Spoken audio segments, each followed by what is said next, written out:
Yeah, so if it is successful, which it probably will be, how will it go? What are you going to buy with the peddling money? Probably different centipedes or save up for a Gila monster. Nice. Uh, So you know the Nicaraguan boas? yeah, They only grow to 3 to 5 foot, which is super reasonable. that's like corn snake size. Yeah, I know it's super reasonable for a boa, isn't it? Yeah, but they obviously get quite a bit thicker than a corn snake. Yeah, thicker, obviously. But And we have our guest. Hello? hey, Hello. mate, Hello? welcome back. Hello. Can I not hear? Oh, Why can't I hear you? Can Can you you hear me? Yeah, we yeah, can we hear can you. hear you. Hold up, guys, can you hear me? Yeah. Yeah, I can hear. Yeah, I can't hear you. It's like, Can you hear me? it's not on mute. Huh. Okay. That's odd. Hmm. What's happening?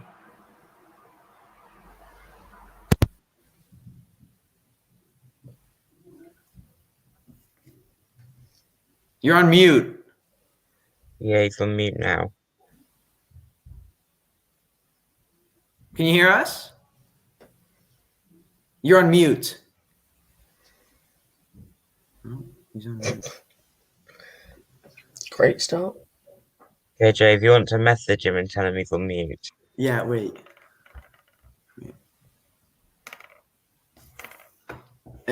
You're on mute. Message him on. Yeah, Can you hear me now? Yeah, we can hear you now. Can you hear Well, us? that was, oh god. Okay, That was, yeah. I don't know. I mean, I plugged my mic in. It was sort of that's what I'm using with my recording. But when I plug it in, I couldn't hear your audio, and when I You can took hear that out, us it seems to have muted you. So I don't know. Can you hear us now? I can hear you guys now. Yeah. Right. Yeah, cool. Sorry about that. No problem. Yeah, welcome back, mate. Yeah. Cheers. Yeah. Hopefully, it doesn't get to have an awkward ending like last time. Oh, nice little mouse there. Yeah. Yeah. Oh, so you haven't met Callum here. Yeah. No. Yeah. So we have a few co-hosts that kind of come on periodically. And one of the other co-hosts we had, they like stopped doing it. So then Callum is the new co-host if you're Cool. Yeah. Cool. who he is. Yeah, so I'm new here. I'm kind of like the mammal guy on the stream. Yeah. And yeah, Callum's just recently got into Centipedes. All Yeah. right. Already lost one as well. Oh, as in lost, as in escaped or died. Escape. One's escaped because I was feeding a Scolopendra polymorpha and it ran out the enclosure and I never found it. Oh well, better So polymorph great. than they hardy when it comes to escapes. Definitely. Yeah. I mean, Speaking of escapes, I had some seriously close calls recently. I mean, saw that video. It was on my YouTube. Yeah. Yeah. Rubripes are just, of all centipedes I've kept, that is the biggest mixed bag of temperaments ever. It depends a lot on locality as well. That's interesting. Like I found with a lot of centipedes, like locality doesn't really change temperament. Just I've noticed that too. Like with Scolopendra morsitans, there doesn't seem to be much difference, but with Rubripes, and actually from what I've heard, Trigonopodes as well, it's noticeable. Like the tigers, many of them are absolutely crazy. On the other hand, the Townsville Rubripes, like they're these. I don't have any adults now, but I have some juveniles at this point, and they're very chill actually. I'd still never handle one because they're very, very prone to chewing on stuff, but they're a lot more chilled out than the tigers. Yeah, Dahani I've also noticed can vary quite a bit from locality. Like my orange leg Dahani is a freaking nut job. I mean, like the most insane centipede I've ever worked with. Yeah. If you move the enclosure, it has a complete spasm and starts like grabbing everything with its terminal legs and bolting. Oh, even my For a while, my skitchiest pede was a Caranda Ethmosticus rubripes. They're those, there's like a dark body with the bluish green legs. Ooh. Oh yeah. Yeah, she was for a while. She was easily the most spastic pet I owned. Now she's actually calmed down quite a fair bit, and normally she'll just sit there when I take the lid off. Either sit there or just walk under her hide. Yeah. And speaking of Dehani, later on in the stream, I'll be trying to pair up mine because I recently just sent my other one, which I was hoping to be a male, and it turned out to be male. So probably pair them up later. Oh, it's gonna be hot. On Wednesday or Thursday, I paired them up, and it went really well. The male made a sperm web, made a spermatophore, and the female followed him, but he just didn't pick up the spermatophore for some reason. Yeah. Well, I haven't done that many pairings, so I've heard other people say that's happened, but I have a male and female Scolopendra morsitans that I'm planning on pairing. They're both out now, but I mean, my laptop camera is not really at a great angle for me to show them. I might try. Yeah, I don't know how I'm gonna show on stream, like the. Yeah. This is really going to be annoying, isn't it? They're like I don't want it to bolt either. It went under the hide. Never mind. I think what I'm gonna do is I'll stream the pairing live on my phone on Instagram, and then Ben can just pull that up on the stream so we can see it because I can't have my computer flipped over. Yeah, that was. Yeah, and anyway, the morsitans I was just showing, it's a really cool variant. It's like the best simplest way to describe it is coloration is like a coral snake. Like reddish orange and white bands, and then with the black stripes on top of that as well. Really cool. There's I got a male and female, same age, and I think they're mature, but I'm still going to hold off pairing for a bit because it seems that if peds are paired when they're really young and they have babies at a young age, the clutches are generally really small. Like I had a young black-headed Rubri pairs have a clutch, and it was only 8 eggs. Really? Yeah. Yeah. Normally, I expect clutches that size to be infertile, but no, they were. It was a fertile clutch. They're all on the ground now, so I can't really show you. But yeah, they all hatched, and they're fine. I think the one thing that like terrifies me about centipede breeding is I'll just like come in one day and like open the hide to check on the female, and like she'll be on eggs. Can relate. Having mother centipedes is a very mixed bag of feelings to me. It's on one hand, of course, you're happy that your breeding's possibly succeeded, right. But on the other hand, you realize when you see that centipede on eggs, you now realize you're in for a next month or so of just tension. You know, you're worried. Every little noise or disturbance you make when you bump the shelf or something, you're worried if that's done. Exactly. Yeah. I have a feeling they're a little bit more hardy than we think, but they are. Well, you want my experience, and it goes against what a lot of other people seem to say on the internet. But in my experience, keeping them moist is a lot more important than not disturbing them. Yeah, I mean, no matter what, I'm gonna like think of the animal's health before the eggs, you know. Yeah, but I mean, because when I was pretty inexperienced and I had my first lots of baby centipedes, I went the usual route and I just went, okay, put them away, forget all about them, don't disturb them at all. And the clutches, every single clutch ended up getting eaten. But what I did notice is that whenever that happened, once the enclosure would always be super dry, and when I put water in, the pea would just drink for ages. Like one time, one pretty much drained half the water bowl. And after that, I thought, okay, maybe moisture's the key here. So from then on, whenever centipedes had eggs, I would trickle water through the ventilation holes. I wouldn't spray just in case I directly sprayed the centipede, but I'd trickle it through to moisten the substrate and everything. And ever since then, I had 7 successful clutches, and I think 2 got eaten, but they were probably infertile because they got eaten after only a couple of days. Right. Yeah. So that's just my experience, and of course, desert type centipedes, you have to worry a lot less about moisture compared to the rainforest ones. Yeah. And another thing I do a lot actually is I pour a pool of water on top of the lid, which causes this condensation to form on the ceiling inside the enclosure that also keeps it moist. and it's really useful.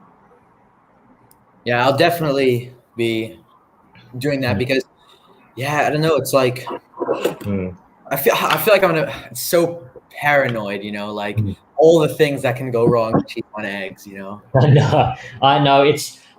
I separated my last lots of baby centipedes from their mother today, and it's a relief. Yeah. Much as I miss the petalings, it's a relief now that I don't have to worry about anything getting eaten. Yeah. It's you're on the other hand, I do think you maybe take my advice with a grain of salt, because bear in mind the centipedes I work with the most are by far ethmostigmus, and apparently they're a lot more resilient than Scolopendra when it comes to babies. I've only had one Scolopendra clutch, so I'm not that experienced with those. That was a Morsitans, and that was successful, thankfully. Right. Yeah, I'm still like talking to people and obviously researching because I still have time before I get a clutch, Yeah. Even if it's successful, which I think it will be, because I think the female was definitely interested when I paired them. The female was following behind the male. Right. Everything was going good, but I think she just missed the spermatophore. I don't know, Has happened. I've heard of that happening. But Yeah. I mean, obviously, you got the sexes right, and they're receptive, so that's the important part. Exactly. And I was crazy surprised how quickly they started breeding. It was me too. like 20 minutes. My first ever pairing, Scolopendra morsitans, the male was kind of spazzing out at first because he was the one I was putting into the female's enclosure. He'd been bothered a bit. He was running around a lot, terminal legs in the air, all that. As soon as he comes in contact with a female, it's on. Yeah, they got into it so quick. Yeah, a lot more gentle than spiders. I've noticed as well when it comes to courtship. I will pull up the time lapse and the photo of the sperm web from that last pairing I did. Give me 1 second. I think some species are more gentle compared to spiders, but then there's something like hardwicky, which envenomates the female. I wouldn't call that cannibalism. It's not like they're cannibalistic. It just seems to be a part of the ritual. Wait, hardwicky kill the other partner? No, they envenomate them. They don't kill them. They paralyze the female, and then once she recovers, they just go through the normal courtship procedure like every other centipede. I really don't get the purpose of that, because the male doesn't do anything while the female's paralyzed, apparently. Maybe it makes the female a little bit more placid during. It could be, it's sort of like scorpions. How some scorpions do that. Not as extreme, but maybe something similar. Let me pull it up.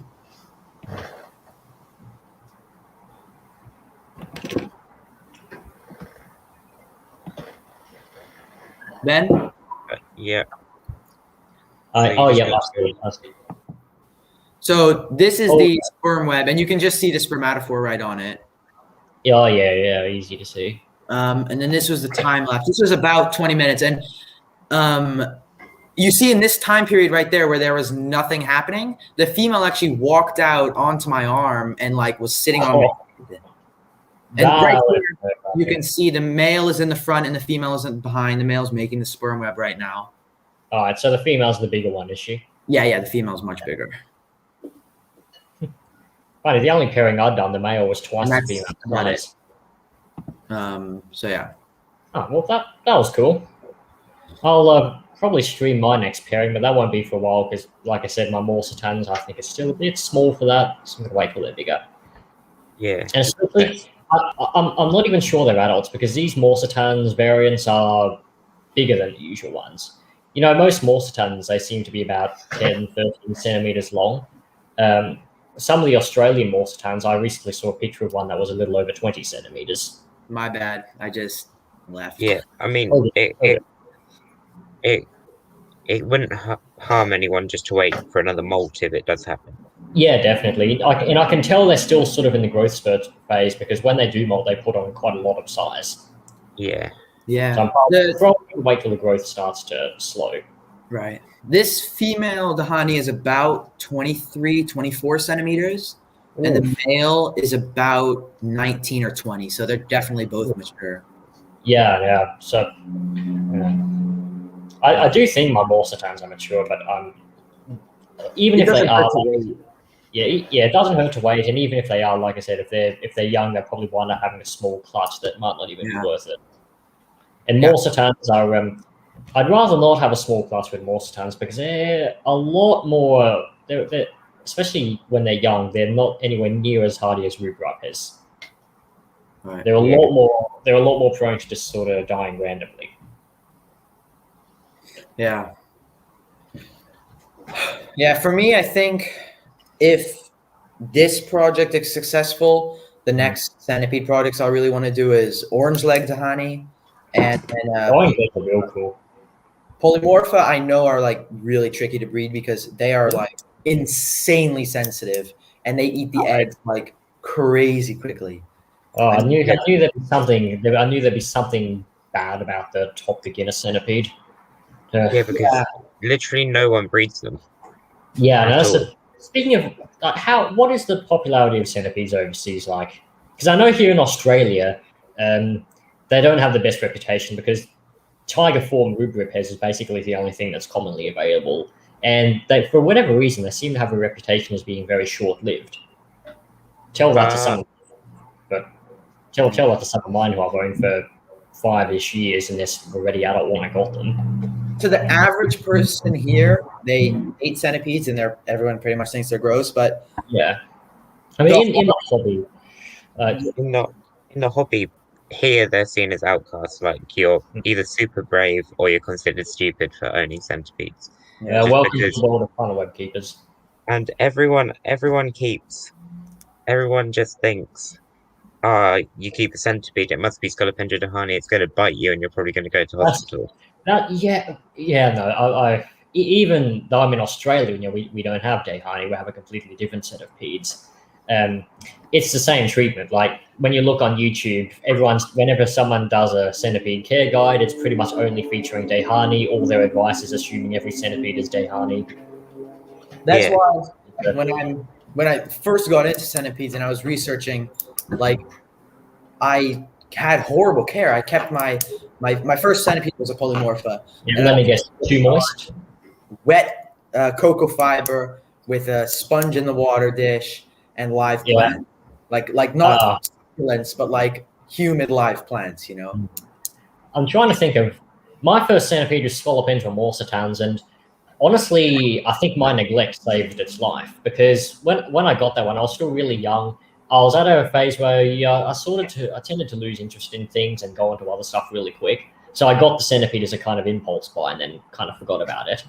And I got to a point where I'm like, okay, I'm sure it's dead. I'm too scared to even check on it. So I pretty much just forgot all about it. I even blocked off the enclosure because I didn't have the guts to check. And then when we moved house, of course, I had to look at it, and it was alive. So in a Morsitans is a species that's very prone to mycosis. If I had stayed interested in it, I would have kept it really moist. It probably would have died. So if anything, my neglect saved that centipede.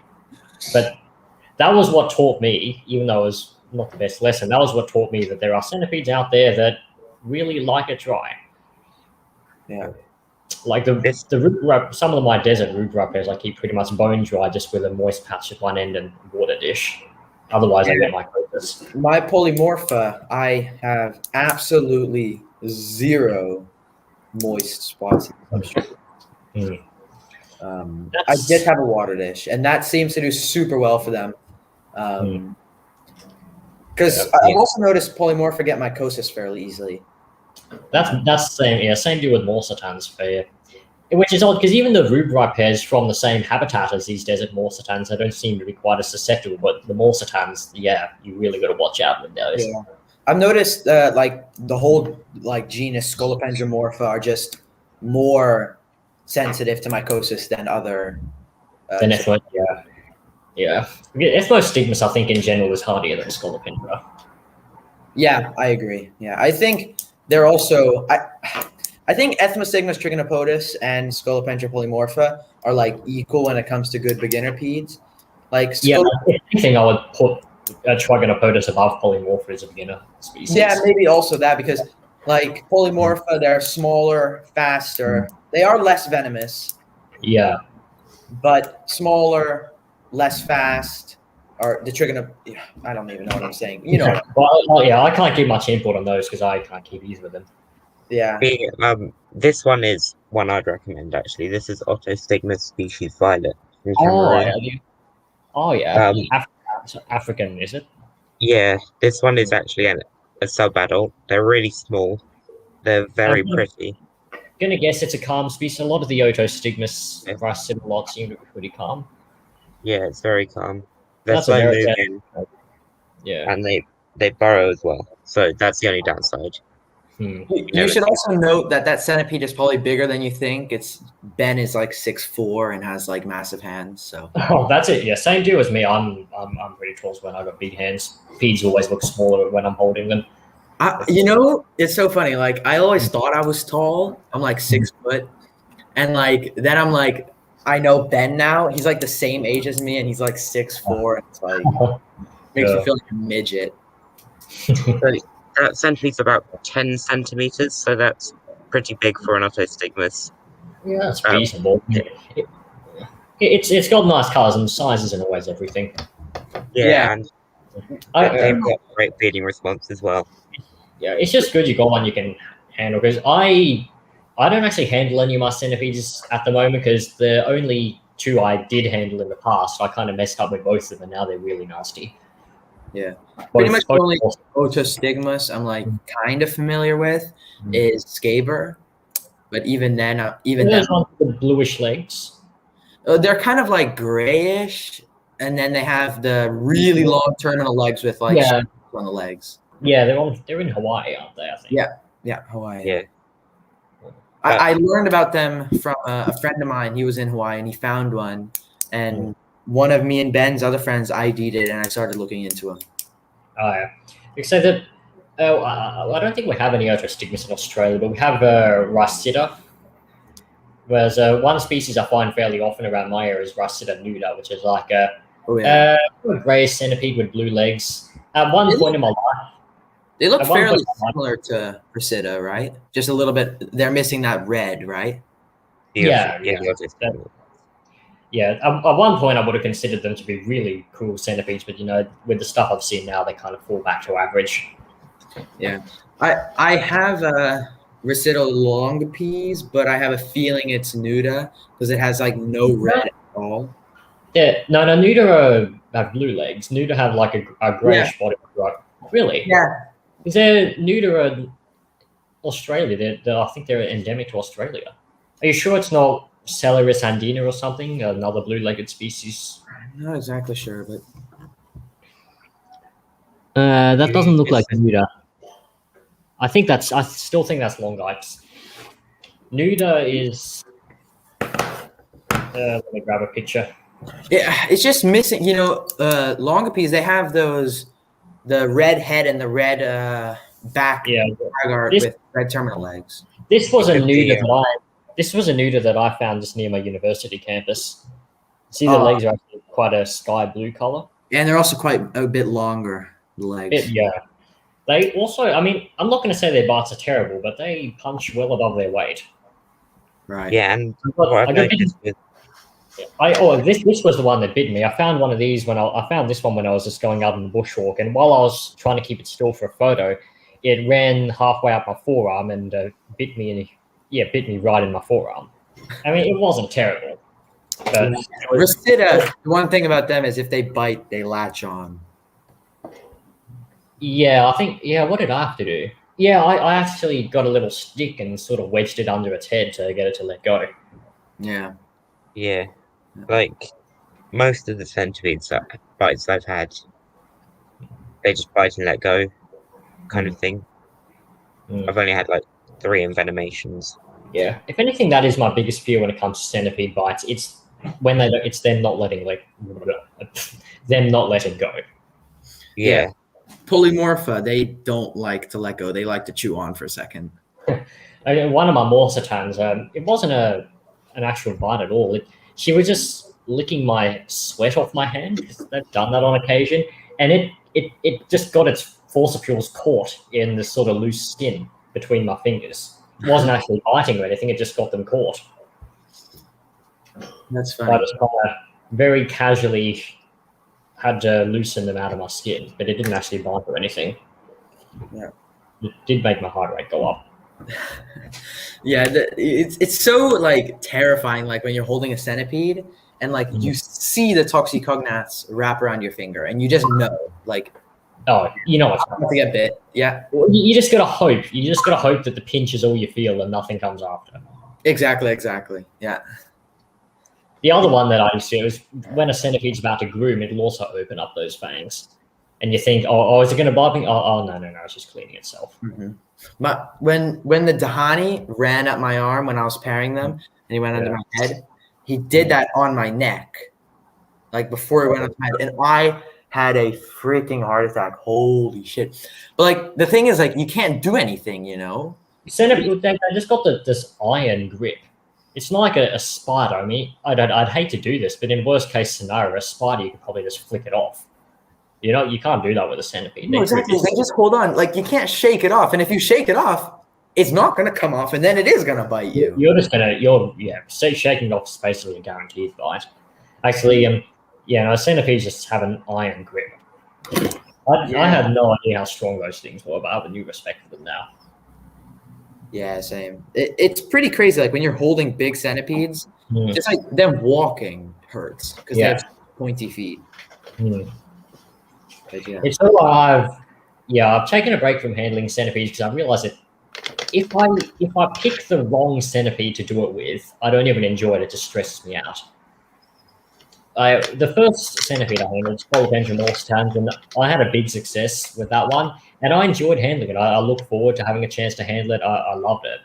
But some of the other peds I handled later on, especially Rubrapes, I realized I wasn't even enjoying it. It was just stressing me the hell out every time I picked them up. So I'm like, you know what, I'm even doing this. Just going to wait till like centipede that'll be good for it. There's a lot of centipedes on like that, but with polymorpha, like I've been bitten so many times to the point where like it doesn't even bother me anymore. Yeah. One centipede I'd like to get again is Ethmostigmus murai, which is basically, I'd say, harmless. So so if I want to get back into handling, it'll probably be with that species or any particularly calm Scolopendra morsitans. Yeah. Yeah, I really want to get some kind of like the medium-sized Scolopendras, like morsitans, alternans, stuff like that.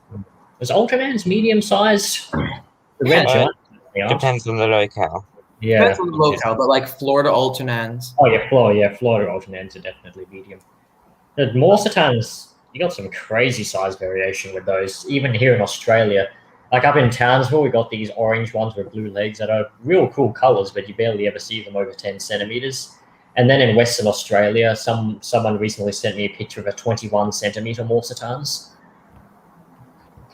It doesn't have it's not next to Rula itself, but it is next to a preserved Caranda rubrapes that was measured at 20 centimeters. Damn. I'm gonna see if I can get the picture up. Should I start the Dahani pairing now? Yeah. Yeah, but I'll just so this is the morsitans here.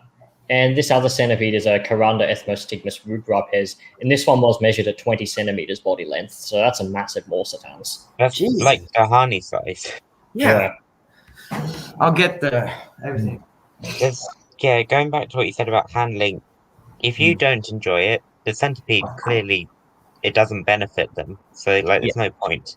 And also, when I'm nervous, it's just going to make me more likely to get bitten because, I'm trembling and sweating. It's just going to make it more stressful for the centipede. So it's more along the lines of if I get a centipede that is really nice and I feel like I can give it a good go and it stays good, then by all means I'll handle it because I'd like to do it again. But I'm not going to force myself to handle one that I'm scared of. There's very few animals a good rule with everything is like, don't force yourself to pick something up if you're scared of it, Oh, yeah. There's very few animals I actually like interacting with, like handling. Obviously, the Otostigmas is one. And then there's these. Leech? This is Harudo verbana, the European medical leech. Oh, yeah. I was considering getting leeches for a while, but then I just forgot about them. We've got a cool species in Australia called Richardsonianus australis, which has got these really nice stripes along its body. And If we talk about it recently, just as I started getting into katydids, I never realized just how cool some of our katydids are. Do you want me to? I'll get a couple. Sure. Just give me a sec. Can you turn the audio off on a live stream on Instagram? No. Do you think it'll be a problem? No, I don't think it'll be a problem. All right, then I'll give this a go. Okay. Oh, Yeah. okay. Katydid on the loose. It just flew away behind my bug shelf. I'll be back. All right, no rush. Oh, God, I have genuinely no idea where it went.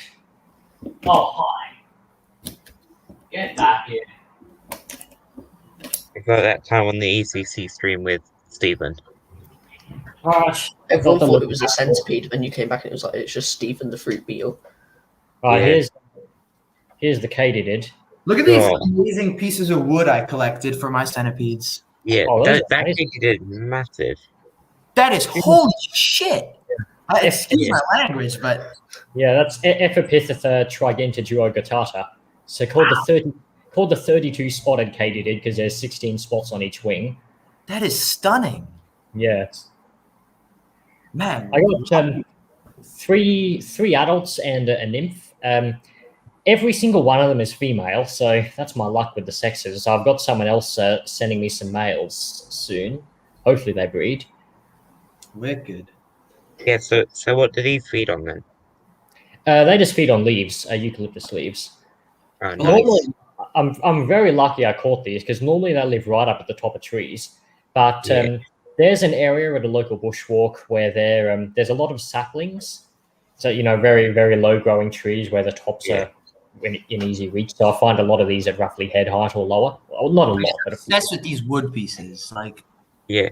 They're like the So- perfect centipede hides. exactly. look- And I just find them like near my house. Yeah, Another so cool those, thing. Oh, sorry. Another katydid I kept in the past, very recently actually, but I released my remaining ones back where I caught them. Is Acropisa reticulata. They're like normally they look basically like a rock with legs, but when they have this really cool looking threat pose. It's like that. One thing that I've been I've seen those on your videos a lot. Yeah, it's I kept 3 of them briefly, but the male died. So I thought, it's pointless keeping the 2 females after that, so I'll just let them go where I caught them. And if I can succeed with these katydids, which are apparently easy to catch, where'd it go? Careful, then I'll give the Acropisa another go if I succeed with these. Oh, it's on the desk right next to me. Very What obliged. I found with Dahani, and also from what I've researched, is like using cardboard, like paper towel rolls cut in half, as the spaces for spermatophore is amazing. That's exactly what I use when I pair my peds. In the case of smaller centipedes, I'll sort of roll them so that they're tighter and smaller. But yeah, Female is bolting. always fun with Dehani. She never bolts. That's interesting. Oh, really? Yeah. Yeah. She's a very wait, well-behaved centipede that just decided to dig. Yeah. Better digging than running. Oh! I don't know, man. If I'm trying to pair them, digging isn't ideal. Oh, look where the katydid is now. All Yeah. right. Let me, Ben, if you want to pull this up, because obviously I can't pull up my own live stream. well, I'll see. So, yeah, didn't you recently also get bitten by I did, yeah. The orange leg got me. Oh, was it a dry bite? No. Oh, you got a proper bite from a Dehani. Yeah, it was freaking nasty, man. Well, now you're entitled to laugh at Coyote Peterson, I guess. Well, I didn't even have as bad as a reaction as Coyote Peterson, and he got bitten by a bloody house. Yeah, but you're not a drama queen. That's the difference. True. I mean, I I mean, am. Like, if we're being honest, I'm a drama queen, but I got bitten on. My worst bite was getting bitten on the tip of the finger, almost under the nail by root gripers, and yeah, that wasn't fun. All right. Let's see if I can get this. Well, with the Dehani being the stars of the show, and with the Katydid obviously not happy with being in the spotlight due to the fact that she's tried to fly away 3 times, I'm just going to go put her back. Oh no! Oh, let me just sit here and watch the show. Hey, Katydid, watch this. Have fun. All right. Yeah. So. Okay, so female is where my tweezers are now. Male just has gone under this house. Oh. Hold on. So I can only see one centipede in the picture. Yeah, Is the that male just went under this one right here. It's Cool. being. Is it frozen? Yeah, it's frozen. There we go. Just getting the female moved a bit. Yeah, so it's not frozen, it's just delayed. Right. Okay, that's kind of weird for me to see.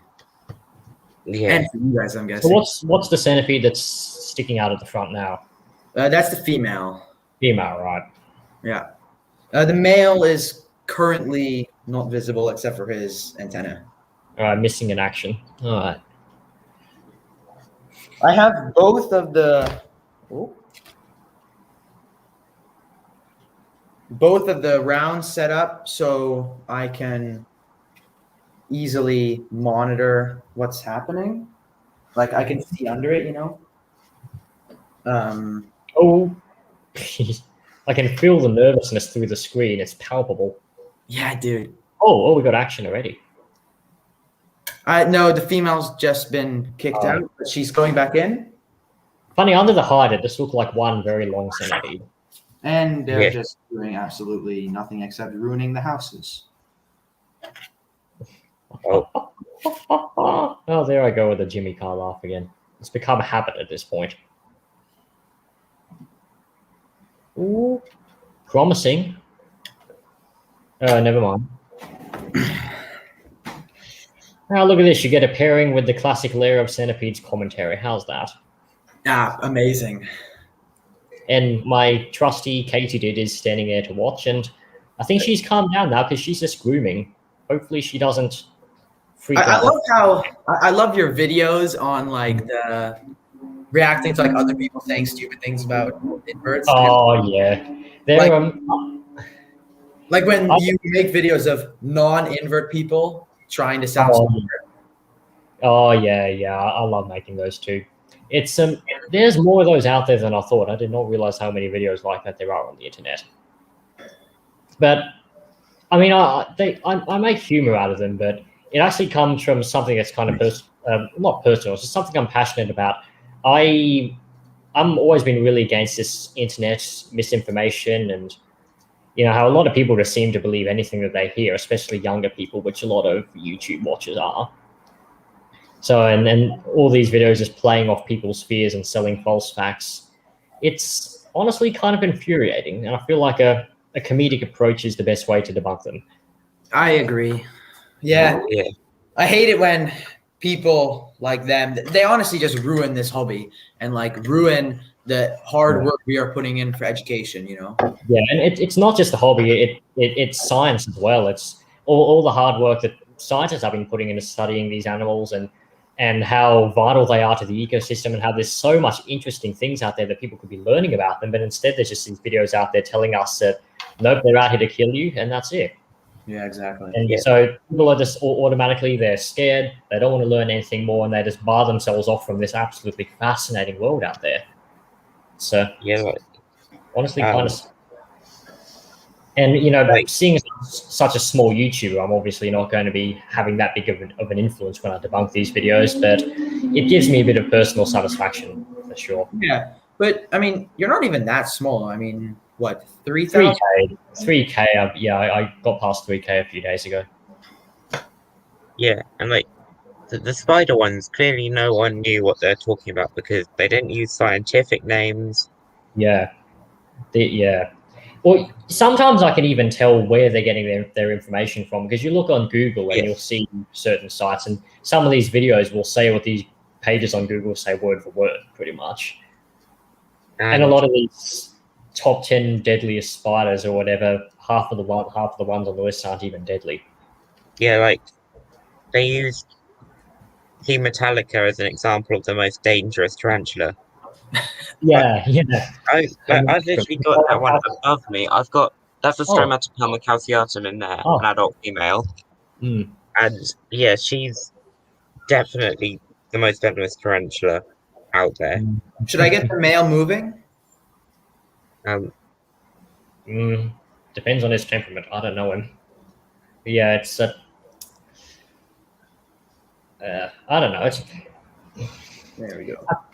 this might sound really blunt, but I feel like when it comes to Australian spiders, I think only Australians should be allowed to make videos on them. I agree. Yeah. Even then, a lot of Aussies just seem to have these really tall tales about funnelwebs chasing people halfway around the house. And male is on the move for my little move nice. up the park. And he's doubling back again. No, he hasn't gone in. Oh, now no. Okay, this is exactly what happened last time. He hit him, and then he got moving, and then he found the female. Oh, no, you don't. No. So he's hoping that's what happens now. And he's just my Katie. I like how my Katie just hasn't moved at all. She seems like she's really enjoying the show. He is really trying to escape. Yeah. So yeah, they seem like the funnel webs are like brown recluses to American people, and what we have the false widow. Yeah, I mean, funnelwebs, objectively, they're more dangerous than a brown recluse because they're a lot more defensive, stronger venom and all that. But at the end of the day, I mean, you've seen them in my rehousing videos. They're hopeless outside their burrows. I remember the video of a snail being better at climbing than a funnel web. Yeah, it's true. It's true. They are. Yeah. It's always when people tell you about how funnel webs can chase you and all that. Like, how? They're blind and their eyes. I don't think their eyes even point forward. They always knock these over, so I'm always having to constantly readjust them because I have them like half leaning up against the plastic so that when they lay the sperm web, I can film it, you know? Oh, I see. That's a clever tactic. Yeah, I've never actually filmed a long time ago, a couple of years now. I filmed an unsuccessful pairing, but apart from that, I've never done it. That was back when my YouTube was still really inactive. I never actually bothered filming much. You know, now when I'm posting pretty much on a weekly basis, I try to film pretty much everything I do with my inverts. Yeah. And the katydid's still just sitting there. I was going to put her back, but she seems to be liking the show a bit too much. I know I'm anthropomorphizing here, but don't kill me for it.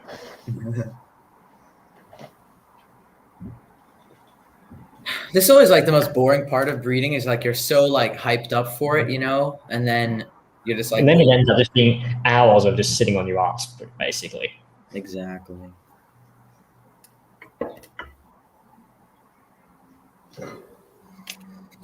Let me know. Anyways, we should probably just not do nothing while we're waiting. Yeah. So, like, if you were gonna say to someone, like, why centipedes aren't dangerous, what would be your number one? Are or aren't? Aren't. Aren't? Oh, it'd just be the same old trope of they're more scared of you than you are of them. Fair enough. Or just say, if they, for example, if they encounter them in the wild fairly often, ask them how many times they've seen them running away from them versus the other way around. Fair enough. You know, when you flip up a log or something and there's a centipede under it, what does it do? Does it chase you or does it just run away? Usually runs. Yeah, so exactly. It's sometimes a hard question to ask because, you know, when animals bolt, they can just coincidentally run in the same direction as you. Exactly, yeah. Like, I saw a pretty good video on, like, if a snake chases you, why? And it was because, like, the way you came into that rock or log is the easiest way to get in and out, right? Yeah, I've heard of that as well, and I looked into that a lot because even though I'm not that into snakes, I mean, I like them, but I don't really know that much about them. I get asked about that a lot. So I always wanted to make sure I knew what to say.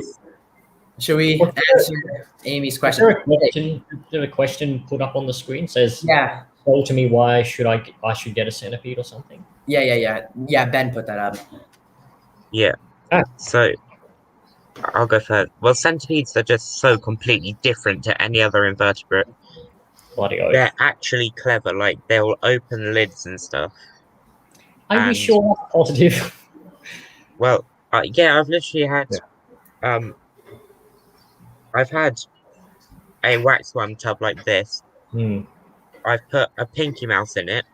Just Yeah. place the lid on gently, not Also, like open clip the it lid to down. get in. I thought we were Yeah. talking about escaping or something. Oh wow. Oh no, I have clips on my lids. I don't trust them, Yeah, same. especially with the honey. And I don't think we've.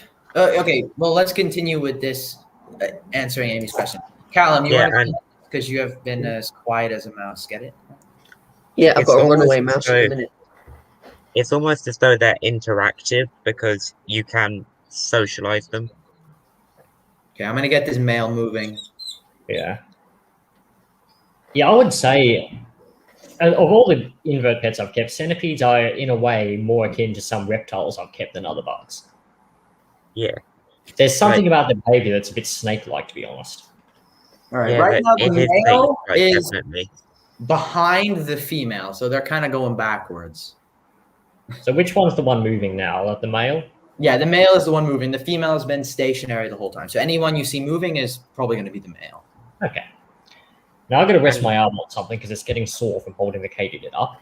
Okay, the male is definitely aware of the female. He's kind of just not looking because they're kind of blind, but just sitting and I don't know, behind the female's terminal legs. Yeah. Centipedes definitely get a bad rep though, because Definitely. especially just even within the hobby, people are like, actually, touching on that, I'd say in some cases people in the hobby are a bit hypocritical because they always, people who keep spiders and stuff, they hate it when people say, "Oh, nope, kill it with fire." Oh, well, hell no. But at the same time, they don't seem to hesitate in saying the same thing to centipede owners. Female is turning around facing the male, and the male has just ran out. It seems when, especially with spider and scorpion keepers, they're like, "Oh, cool, you keep invertebrates." Yeah. Then you tell them you keep centipedes, and they just lose interest. Yeah. Honestly, my centipedes get more interest from non-invert keepers and from other hobbyists. Like just from my friends in real life and stuff who don't actually keep inverts, they seem to be more interested in my centipedes. Yeah. Same. None of them want to keep one, not necessarily because of their own desires, but because of their parents. Okay, I'm trying something new. I'm gonna get the female moving because the male just keeps going back into hiding. Yeah, my statistically, my other invert videos do better than centipede videos. Oh, same But here. I continue to do centipede videos just because I enjoy it more than making other invert videos, if that makes sense. Exactly the same with me. And my channel's called Lair of Centipedes, so I obviously can't make too many videos of other inverts, but my spider videos, especially the funnel webs, I always get more views on. Whoa. I just spilled my water dishes. Oh, male is right behind the female is right behind the male. Am I watching a different? You're just I can see you lifting up one of the centipedes with your palms. Yeah, it's slightly delayed here.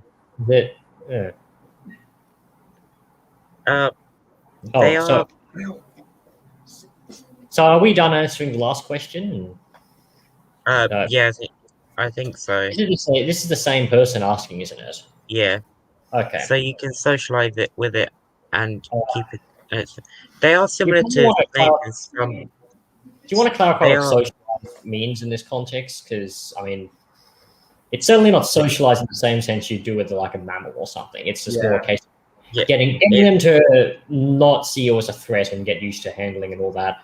And it's much easier with some centipedes than others. It can be.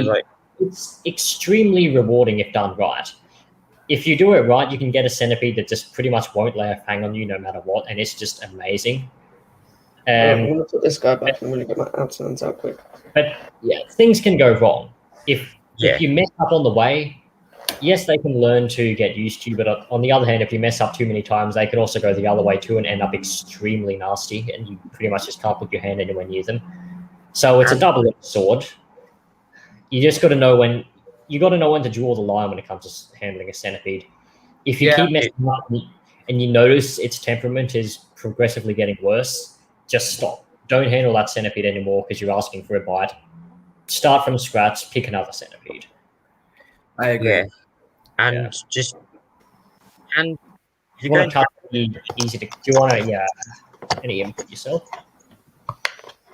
If you're going to interact with a centipede, especially if you're in somewhere where giant Asian centipedes are readily available, don't handle them because they probably will send you to hospital.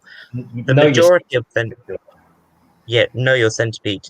The majority of centipedes aren't that venomous, if we're being honest. It's basically Dehani. It's because Dehani is so common in the hobby that centipedes have such a bad rap. You get bitten by Polymorpha or Trigonopodus, the worst you're going to go through is, ow, that hurt, probably. Yeah. Yeah. And, of course, the mechanical damage on larger centipedes. Oh, yeah, with the South Americans, they'd probably give some serious... When I own my first South American giant, I'm obviously going to handle it once. I mean, come on, you cannot own a South American giant without... They seem like the best peds for handling overall. Yeah, but I would rather take a bite from a Dehani than them because the mechanical damage is so freaking bad. Really? Are generally pretty easy to keep, but you got to make sure you find correct information. There's a lot about outdated stuff. Yeah. The other thing is, I'd say with that is make sure you get the location right because centipede care is generally a one-size-fits-all thing with stuff like moisture level basically being the only real variable. And in which case, knowing where your centipede comes from is important because you don't want to be keeping a desert centipede on moist substrate or a tropical centipede on dry substrate. I think one very common one is Scolopendra hardwickii is often mistaken to be some sort of rainforest species, and I think some of them do come from rainforest, but the ones in the hobby don't, and they do much better on a bone-dry substrate than moist. And Scolopendra species white legs is often sold under the common name of Amazon giant centipede, which puts a lot of people under the impression that it's a rainforest species, and they end up dying of mycosis because it actually comes from a much drier habitat. Yeah, mycosis is an infection that centipedes get if they're kept too humid. Fungal infection. You'll notice it. Yeah. Sorry, I'm cutting off on you here. So most centipedes most of the ones common in the hobby here will do well if you overflow the water dish once a week, pretty much. Even Dehani will do fine with that. You just don't keep them as humid as people actually recommend. Anyway, again, back on mycosis, it's you'll know it when you see it. It's like sort of irregular black discoloration, usually on the legs and especially on the joints or the tips of the legs. If you see it, it's not a guaranteed death sentence. Just know that it's a clear sign you're keeping your centipede too moist, so dry things up. And when your centipede next molts, most, if not all, of the mycosis should be gone. In fact, I'll quickly grab my E-trig Ephemostigmus because that's got a bit of mycosis on its terminal legs. So I'll get that guy out to show what it looks like. If I can get this the banded form seems to be quite common in the hobby these days. Yeah, the banded form. Those in yellow legs are the most common here. Yeah, it used to be the blue ring that was the most common. Now it's the bandits. Yeah, you don't find blue rings here at all. Yeah, and then there's the true blue legs, which are basically gone. Ben, can I answer that question? Yeah, okay. I'll give it a question now. How about we each go through 3 of the species we recommend? Okay. Yeah.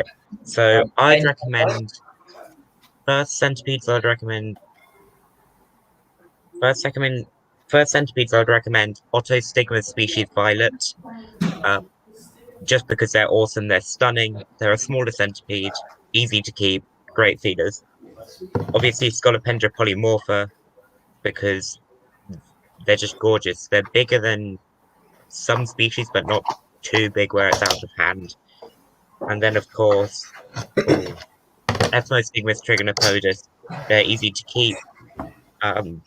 Great eaters get to a decent size, so about 15 centimeters, and then yeah, easy to keep, as I said. Was that 3? Yeah, Otostigmus, Polymorpha, and then the E-trig. Callum? Excuse me. Oh god. For beginner centipedes, well, I've only ever kept 3. I've only ever. Oh, okay, it's on the cork bark. Okay, I'm putting that back. Yeah, I've only ever kept 3, which are the Ethnostigmus trigonopodus, Scolopendra polymorpha, and Scolopendra alternans, which all are pretty decent. The alternans is only a peedling, so I don't really know what that's like as an adult. Same with the Ethnostigmus. So yeah, I can't really say much because I've only ever kept 3 different species. All right. I'm back now. So you done? Well, the only species I'm going to talk about are the ones I've actually had experience keeping as opposed to stuff I've read about. But bear in mind, I'm in Australia. The species I'm keeping are probably not something you'll like. Well, maybe the species, but not the forms. The locales are not ones you're going to be seeing available anytime soon, if at all. But anyway, so Ethnostigmus rubra pairs, Scolopendra morsitans, and Ethnostigmus mori. Let me just go through each of those. So rubra pairs is my favorite species and the one that makes up the majority of my collection. Massive amount of variety in color with locale, especially here in Australia. A lot of variation in shape as well. You've got some very stocky ones with short legs, some a lot more long and lanky, built almost in the same manner as some of the Asian Scolopendra species. Very much of a mixed bag in temperament, though. A lot of variation in disposition with locality as well. And with the advantage of some of them, especially the more adult ones, generally being quite calm centipedes and usually extremely hardy and with very high survival rates of clutches in captivity. Most of my rubra pairs clutches have had 100% survival rate so far, or close to it. So now rubra pairs is something that you may find available overseas. Not any of the Australian locales. There's rubra pairs from like the Solomon Islands, I think subspecies Platycephalus, and another one from India, subspecies Spinosus, that is occasionally in the hobby. And by all accounts, they're both great centipedes to keep. And the other one is, okay, so Scolopendra morsitans. That is another species that is available overseas, but the forms we have in Australia are quite different. The morsitans available overseas tend to come from Africa. Yeah, usually Africa, occasionally from the Pacific Islands. And they're sort of generally your typical creamy colored with black stripes and a reddish head. And they seem to be a decent beginner species. Very tolerant of dry conditions, so low maintenance. Not overly big, at least in the case of the locales that you're most likely to see available. And they do have a strong venom, stronger than you'd expect from their size, but nothing too terrifying. And they're pretty reluctant to bite. They're more keen on just running than actually biting. Here in Australia, morsitans are a whole lot more diverse. We do have some tiny locales, but on Australia's west coast and also in the Northern Territory and maybe South Australia too, there's some very large morsitans, especially in the desert areas, frequently getting to 15, 16 centimeters body length. And I showed on the stream earlier, not sure if you saw it, where one was 21 centimeters in length, which is massive for a Scolopendra morsitans. And yeah, and the ones in Australia are, if anything, even hardier than the ones available overseas because they come from bone dry desert areas in most cases. And if anything, the biggest danger to them in captivity is not letting them dry out too much, but going a little bit too heavy on the moisture, something that even I sometimes have to learn.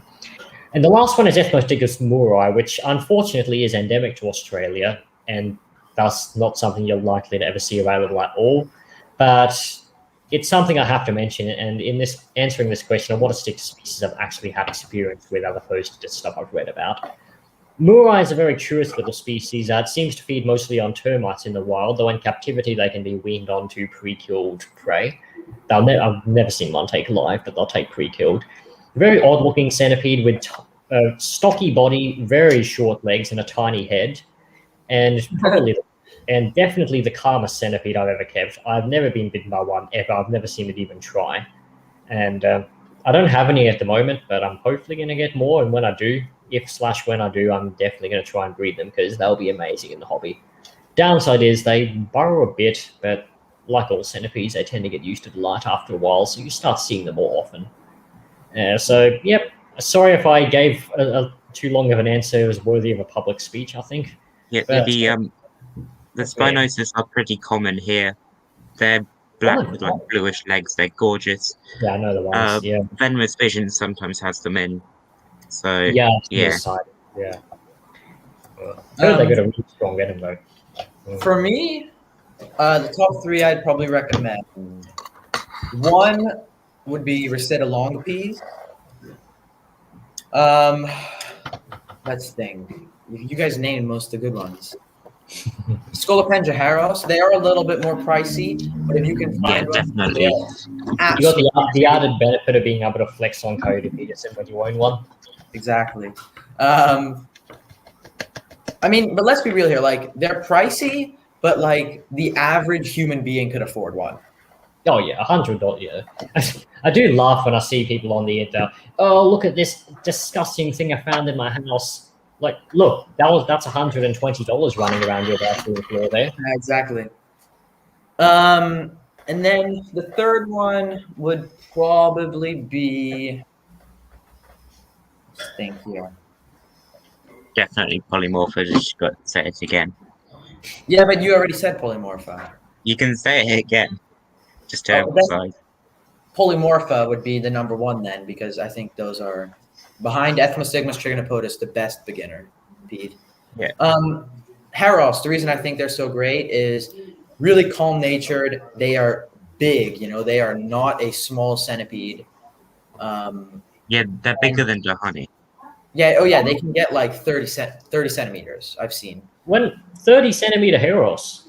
Yeah, it was a Castaniceps. Oh, the longest, the biggest Dahani I've seen a picture of was 32 centimeters. I think I showed you that in the last stream. Yeah, so most people in the UK, at least, are inclined to go for good out. Yeah, but that's a good one.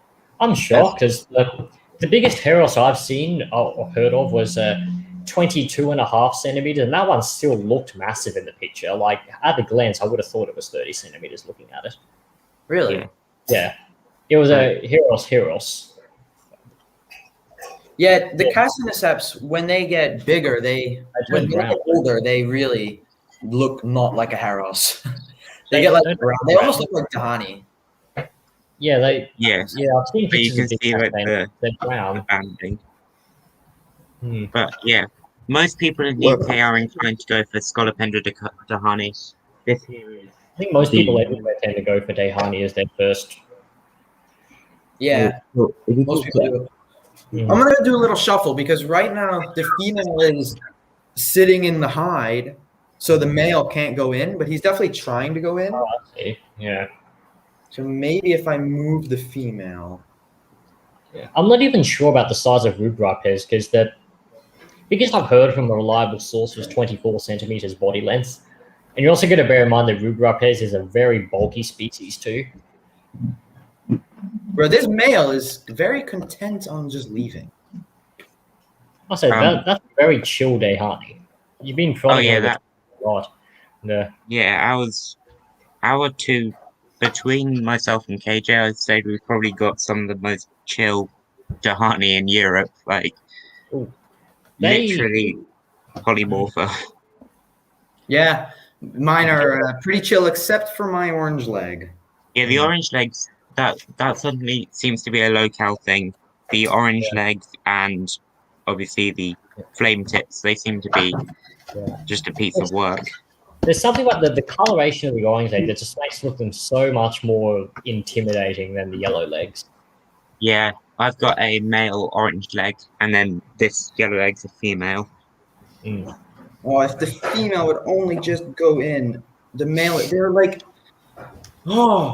literally perfectly set up for this. Yeah, this is. I get excited about pairing, and then I realize, no, this is what my next couple of hours of life are going to be like. Wait, female's going in. Come on, girl. Oh, yeah, like it seems to still be faster than scorpions because scorpions can take like literal weeks Scorpions are keeping them pain. together. Yeah, scorpions are pain. That's why I don't really keep. I'm not really that into scorpions, to be honest. I mean, they look cool and everything, but I don't know. They're not behavior-wise. Not many of our Australian scorpions are that interesting. Bro, the female's just digging. Like, are you for real? Okay, when am I gonna? Sorry, I'm not even trying. That Jimmy Carr laugh is basically second nature for me by now. It's just gotten a habit. Oh, of course. Yeah. And now we're making Scorpions, Minecraft villager noises. I'd say Scolopendra, no, scorpions even are probably one of my favorites. That's Hadrogen species? Hadrogenes porcidans. Oh yeah, so the swipes, yeah.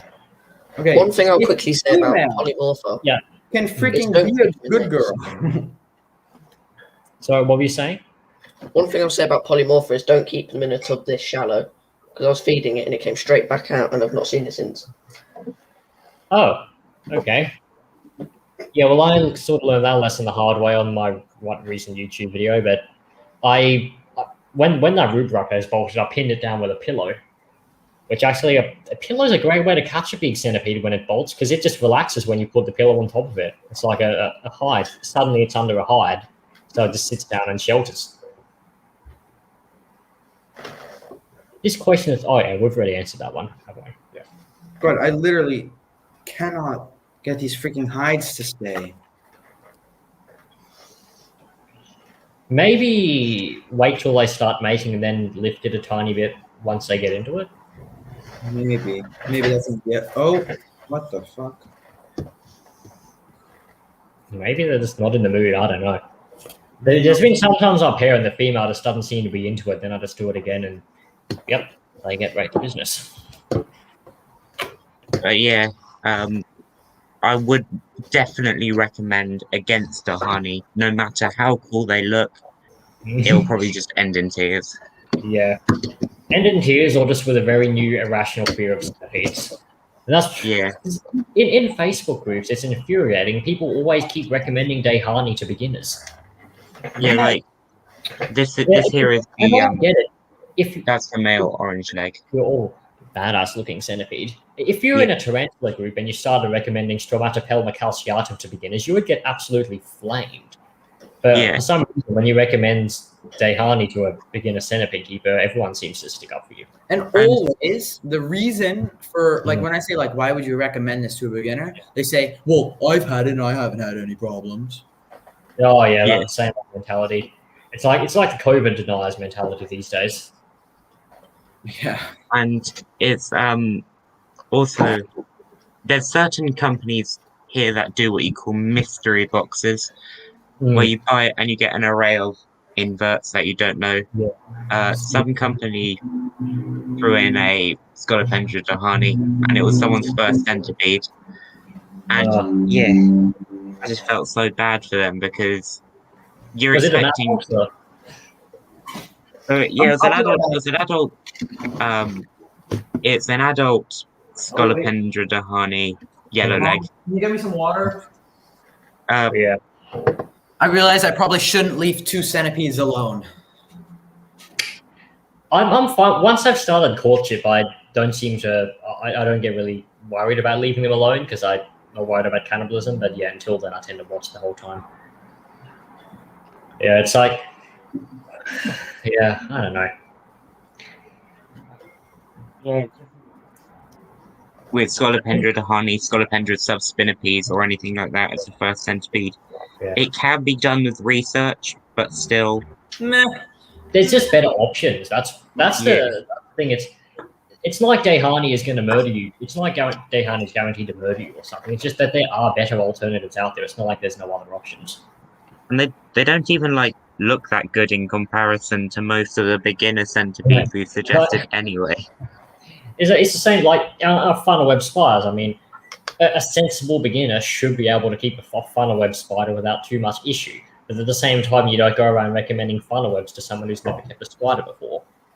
Yeah, it's like so long as you don't interact with them, it can be done outside of feeding and rehousing. But If anything, when I got bitten by my Dahani, it wasn't from handling. Like, It's just because wrong place, wrong time kind of thing. it's just because centipedes bite, you know, like It's kind of what they do. Yeah, I've never taken a non-handling bite, thankfully, and honestly, a bit of a miracle. But yeah, I've taken 3 non-handling bites.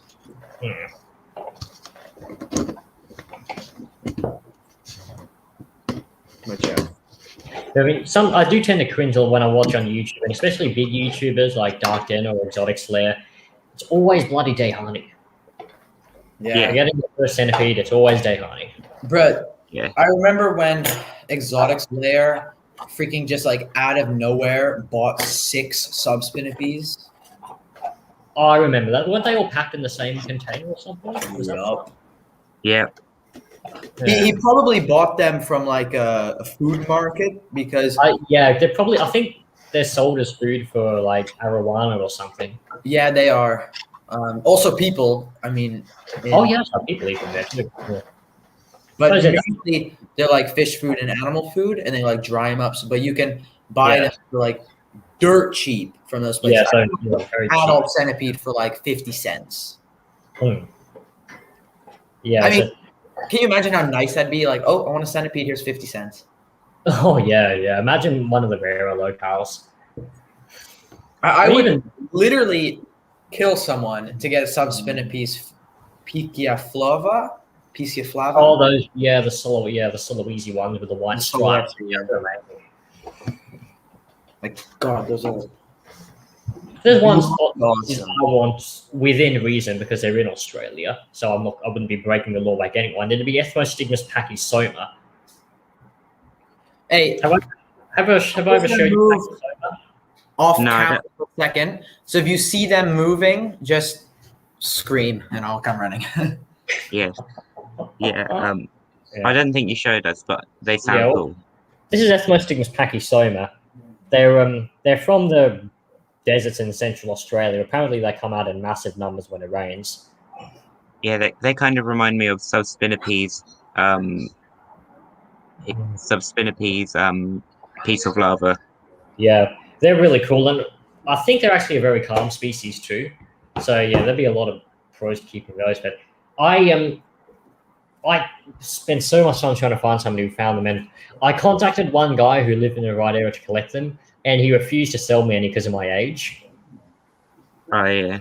He thought he honestly, he was actually really condescending to me, but he thought I was not capable of taking care of a desert centipede because desert centipedes are really fragile and stuff. And when I told him that I've successfully raised gold rubripes that come from the exact same habitat, he just never responded again. Yeah, like I've had that issue multiple times with spiders, which is slightly different. Like I've paired species, I've received egg sacs. Yeah, I've got slings. Yeah, and then, it's just so frustrating when people do it because of your age. Yeah, it is. And then I sent him a couple messages after that, but then he just kept leaving me on scene. So I'm like, screw this arsehole. I'll just find somewhere else, or when I'm eventually able to drive, I'll head out there myself. Yeah. It'll make for a good YouTube video when the day comes, that'll be for sure. Yeah. Chocolate saves the day. Maybe I need to play some smooth jazz. At least you've got something to do while you're pairing. I'm just normally just sitting there. Yeah, I mean, some of my spiders, that obviously it's different to centipedes, but sometimes I've had to sleep on it because they just won't do anything. And then that can be frustrating. When I paired my funnel webs, I actually kind of cheated. I would wait till the female was outside her burrow, because sometimes if you spook a female funnel web, she'll just stay in her burrow for ages and never come out. So I just wait for the time when she's out of her burrow, then I'll stick something down to sort of block the burrow so she can't go back in, and then I put the male in. And that worked every time. Yeah, they are some yeah. Funnel webs, generally speaking, most funnel webs are the same in terms of temperament from what I've seen. Most Mm. species, like Macrothelia, I would say is the one I've had most experience with. Yeah, they seem quite defensive. Yeah, they're defensive, but so long as you pay attention to them, Yeah. they, I'm just letting yeah, you know I'll probably have to go at 9:30. oh yeah, yeah. I think we've overrun anyway, but Yeah. Good. they are a cool species, and Mhm. they definitely funnel webs in general, like that whole all megalomorphs Yeah. just get overlooked and given a bad name. All of a sudden, especially the non-tarantula megalomorphs. Yeah, But you should see here in Australia, every megalomorph spider, especially a black one, tends to get misidentified as a funnel web. yeah, You see like a lot of ID. I'll admit there's a fair few ID groups on Facebook that I joined for the sole reason of correcting misidentifications. You just see someone ask for an identification and there's just 50 comments giving the wrong ID, and I'm like, no, I can't even stand reading this. yeah, like most of the time I don't even live in these countries, but no, it's not a black widow, and no, it's not a brown recluse. Yeah. Is it? When it comes to centipedes these days, the IDs are always for any big centipede. It's giant desert centipede, Scolopendra gigantea, and Scolopendra polymorpha for any stripy centipede. Yeah, when most of the time it's Ethmostigmus, You know what's Jahani, funny? and some Centipedes. You know what's funny? Like, I saw this post, and it was of a southern Mexico locale polymorpha, and they don't have any stripes, right? They're solid colored. Yeah. And everyone in the comment was saying it was Resida. I'm like, look at the terminal legs. Does it look anything like a Resida? Yeah, for me, it's kind of a matter of, I don't expect people to know this complicated terminology. I don't expect people to know what a spiracle is, what a terminal leg is, what a comax pleural membrane is, whatever, antenome is, all that complicated terminology. I just expect that if you don't know what you're talking about, you don't comment. Is that really too hard to ask? I just hate it when people ID centipedes using only color. Oh, yeah. People, yeah, good, yeah. Yeah, I got nothing more to add on that. Oh, it's striped. It's got stripes. It must be Scolopendra polymorpha. Oh, it's got light-colored legs. It's got to be Scolopendra gigantea. It's got blue legs. It's got to be Ethmostigmus trigonopotus. So yeah, and then there's the whole issue with no, it's not Scolopendra gigantea. It's Scolopendra species white leg and stuff like that. Yeah, then everyone people get defensive. I don't know if it's a problem. I think it's a problem in society as a whole. People consider being wrong as an insult. Yeah, they it's don't see being corrected as an opportunity to learn. They see it as a challenge. Yeah, exactly. I recently in a centipede group, some guy posted a couple of Ricida longites that he just recently got, and someone identified them as probably Scolopendra dehani or gigantea. And I just said, no, they're definitely not. They're Ricida, and she just went, "Oh, I'd fuck you too." And I'm like, "Okay, calm down, please." And she said, "But you were so rude. You said they're definitely not." Like, no, yes, they are definitely not. It's an objective fact. Ben, you want to pull up Amy's comment? I'll answer it. Oh yeah. So Scolopendra. All right. So number one thing is be careful with humidity. These guys get mycosis, especially on their antennae, really quickly. So try to not spill the water bowl at all. I just keep it completely bone dry. For substrate, I use a mix of dry cocoa fiber and sand. That seems to do pretty well. If you do kind of pure sand, they get a lot of dust, and sometimes that like gets in their cracks. And in my opinion, it's unappealing and just not the best. But you do you, I guess. It works also. Make sure that when you're feeding them, like I've noticed they don't like pre-killed. In all the polymorph I've had, they don't like eating pre-killed. So fast prey like red runners are really good. Crickets are also decent. But things like dubia roaches, they're just a little bit slow and kind of too slow for the polymorpha to pick up on them. And I'm sure it's also individual, but of the tons of specimens I've worked with, they don't like slow moving prey. Enclosure wise, I would just do like 2 times the length of the centipede and then like 1.5 times the other way, so you get like a rectangle 2 times long and 1.5 wide of the centipede's body width. I've noticed they dig a lot if there's higher humidity, which is interesting. I don't know why they would do that, but when I was keeping them improperly and I had like too high of a humidity, they would dig a lot, which I think is weird. Maybe they just want to escape the high humidity, try and burrow where it's dry. I don't know. Yeah, that could be it. But when it's dry, they seem to stay out actually a lot of the day. They're very active. I'm trying to see what else. Temperatures. Temperatures, yeah. I keep mine at about 24 to 28. Seems to be the sweet spot in between there. You could go down to like 22 and 20, but that gets a little bit cold and they seem to slow down. Because it also depends on locality, because things like Arizona locality, they go through a natural brumation in the wintertime. So if your temperatures drop to like 19 or 20, they'll probably just fall asleep and you'll never see them again until it warms up. But that's another thing is locality. California localities are one of the smaller localities. They're also, in my opinion, the most colorful. They're like a more blue. But then you have things like Texas localities, which get to a decent size and are more yellow. Yeah, that's kind of it, I think. Ben, you also keep them, so if I'm missing something. Yeah, then sexing, I wouldn't recommend unless you intend to breed it because it can put a lot of stress on the animal. You can avoid that by molt sexing them. Yeah, you can molt sex them, but most of the time it's wild caught adults that come in with Scolopendra polymorpha, especially. Yeah, feeding, keep it to like once a week. You can give them fruits and stuff, but I've not seen my polymorpha take that. Yeah, that's about it with polymorpha. They're really easy. Keep All I them really gathered in. from... Yeah, go on, Ben. As Callum said, don't keep them in shallow tubs. Keep them in a tub that's bigger than 2/3 the body length, pretty much, so they can't climb out.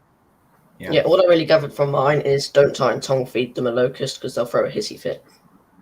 That's what I really gathered from mine. Mine tongue feeds pretty readily on anything. Also, one thing to keep an eye on. Well, first of all, add to the fruit thing. I've had a few that like fruit, and all of the ones that like fruit only have eaten grapes. So if you want to try fruit, like white grapes would be the way to go. Grapes and mango seem to be the favorites for my centipedes.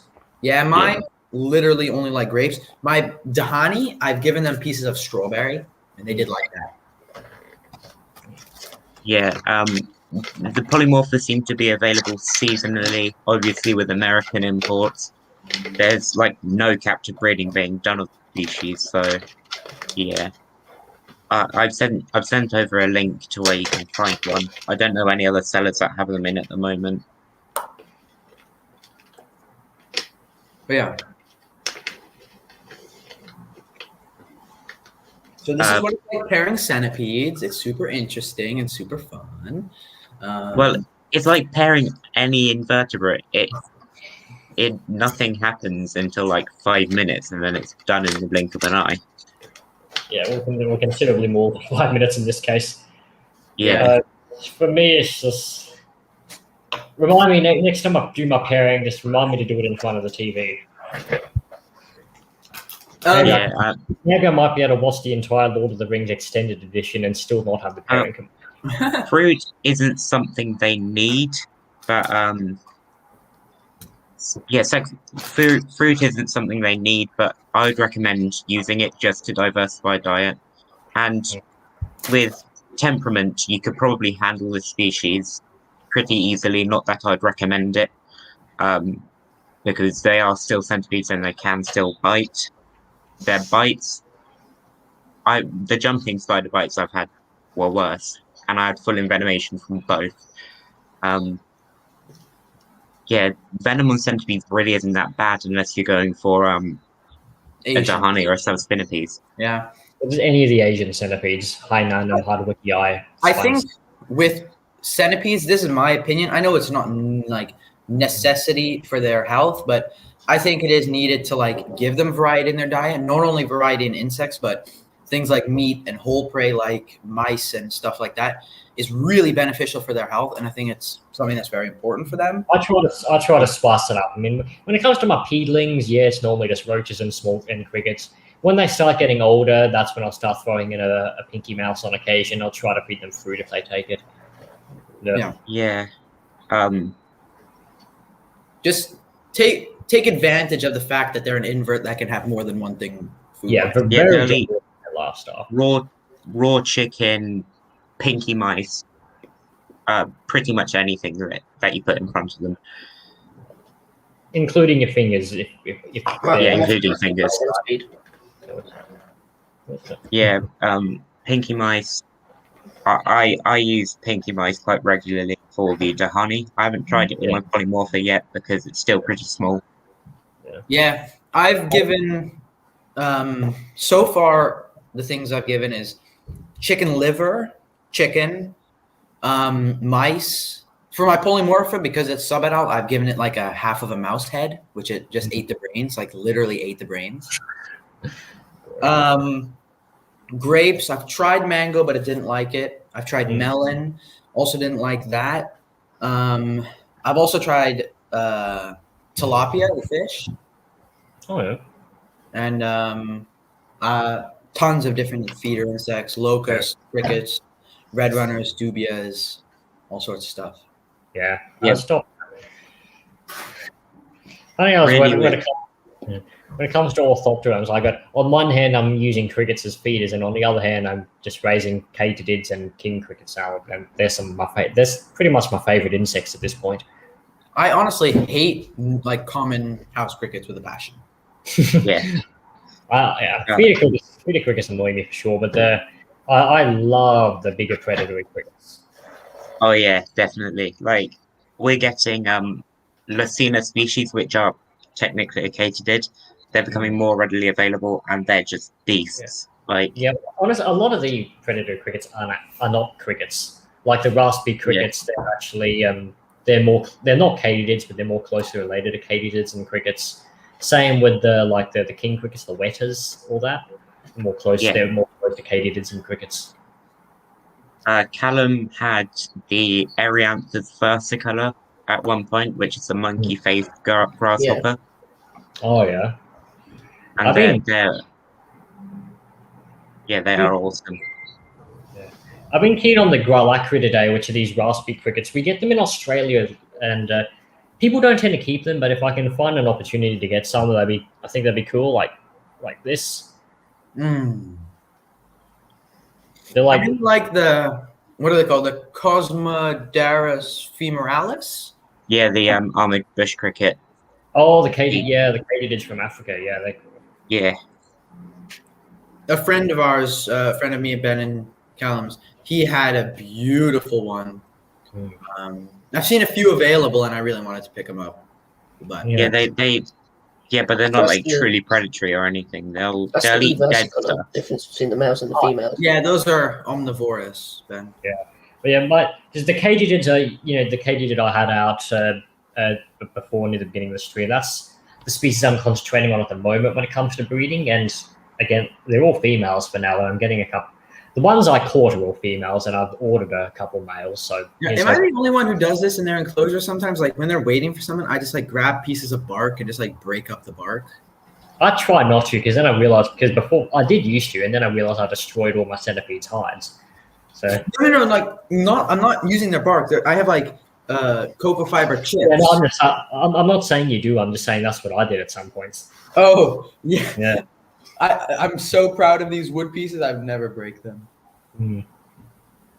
I need to get some more of those because my orange leg at the moment. Yeah, you can probably just close that off, Ben. I'll tell you if something happens. Yeah. See, no offense, but wasn't exactly the most interesting viewing. Yeah, Yeah. exactly. Nice That's right. blocks of dirt. Yeah. If Like- I film a pairing on YouTube, there better be some action because, I mean, Yeah. I mean, I tend to not film my pairings. I haven't paired centipedes before, but I prefer to have like full 100% focus on the animal. Although I have done that with my Pio Minia pairing, and Bro, I actually have viewers on the live stream that I'm totally on. I saw it, yeah. yeah. Anyway, sorry guys, but it is 9:30, so I'd probably better wrap it up. I don't have a strict schedule and all, but I kind of want to stay in a routine of getting up early because I'm a part-time cross-country coach. I have to get up early 3 or 4 days a week, so I kind of want to keep the early morning schedule going on. So that's that. No problem. Joining on there. Opportunity to chat sooner, but I do have university is going to start up in a couple of weeks, so I'm going to be more busy then. But if I can stay on top of my schedule, that shouldn't be too hard to find some spare time. I'll shoot you a message on Instagram if the pairing is successful. Yeah. Yeah, no, I'll be keen to see how it goes for sure. I'll probably wait for another couple of years or so, and we'll see if the males actually cooperate.